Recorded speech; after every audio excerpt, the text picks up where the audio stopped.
Հունգարիան ցանկանում է Եվրամիությունում դաշինք ստեղծել, որը թերահավատորեն է վերաբերվում Ուկրաինային, այս մասին հայտնել է Politico պարբերականը։ Ես կարծում եմ, որ դա տեղի կունենա եւ ավելի ու ավելի տեսանելի կդառնա, հայտարարել է Հունգարիայի վարչապետ Վիկտոր Օրբանի խորհրդական Բալազս Օրբանը, գնահատելով ԵՄ-ում նման դաշինքի առաջացման հավանականությունը։ Նրա խոսքով Հունգարիայի վարչապետը ձգտում է միավորվել Չեխիայի նորընտիր վարչապետ Անդրեյ Բաբիշի եւ Սլովակիայի վարչապետ Ռոբերտ Ֆիցոյի հետ։ Պարբերականը նշում է, որ թերահավատների դաշինքը դեռևս հեռու է ձևավորումից, սակայն դրա առաջացումը կարող է էապես բարդացնել Ուկրաինային ֆինանսական եւ ռազմական աջակցություն ցուցաբերելու Եվրամիության ջանքերը։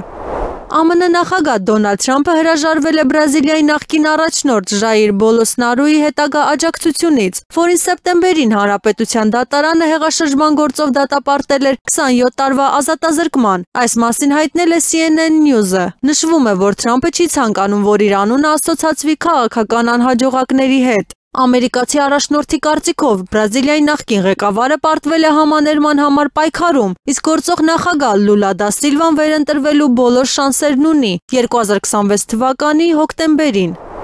Առանց խաղաղության եւ Ռուսաստանի հետ փոխզիջման Ուկրաինան կմնա կրճատված, անհավասարակշիռ երկիր։ Նման հայտարարությամբ հանդես է եկել Ռուսաստանի կենտրոնական հետախուզական վարչության վերլուծության բաժնի նախկին տնօրեն Ջորջ Բիբին։ Եթե փոխզիջում ձեռք չբերվի հակամարտության դադարեցման համար, կարծում եմ, առավել հավանական է, որ Ուկրաինան կմնա որպես դիսֆունկցիոնալ կտրված երկիր։ Նշել է վերլուծաբանը։ Ռուսաստանի անվտանգության շահերը հաշվի առնող խաղաղ համաձայնագրի բացակայության դեպքում Մոսկվան փորձագետի կարծիքով լիակատար իրավունք ունենա խոչընդոտել Ուկրաինայի արևմուտքի վերահսկողության տակ մնացած հատվածում հակառուսական պետության վերածնմանը։ Եվ դա ի վերջո անկայունություն կտարածի ամբողջ Եվրոպայում, ամփոփել է Բիբին։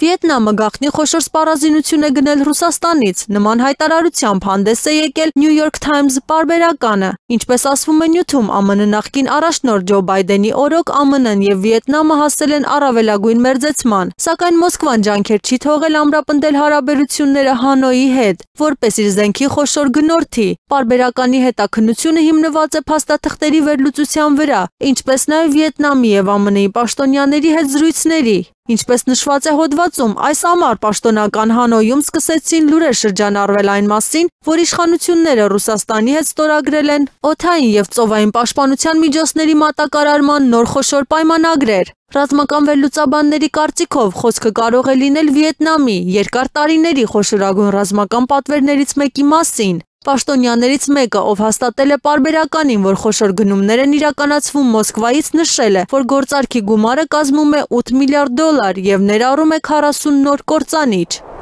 Հունգարիայի վարչապետ Վիկտոր Օրբանը հայտարարել է, որ չի հավատում պատժամիջոցներով ռուսական նավթը համաշխարհային շուկայից բացառելու հնարավորությանը։ Քաղաքական գործչի կարծիքով կարելի է կանոններ սահմանել Ռուսաստանի դեմ։ Պատժամիջոցները գործում են նաև հիմա, բայց դրանց բնույթը այնպիսին է, որ դրանք հազիվ են գոյատևում, ընդգծել է Օրբանը։ Նա նշել է, որ Եվրամիության կողմից պատժամիջոցների արդեն 19-րդ փաթեթի ընդունումը ցույց է տալիս, որ նախորդները հաջողությամբ չեն պսակվել։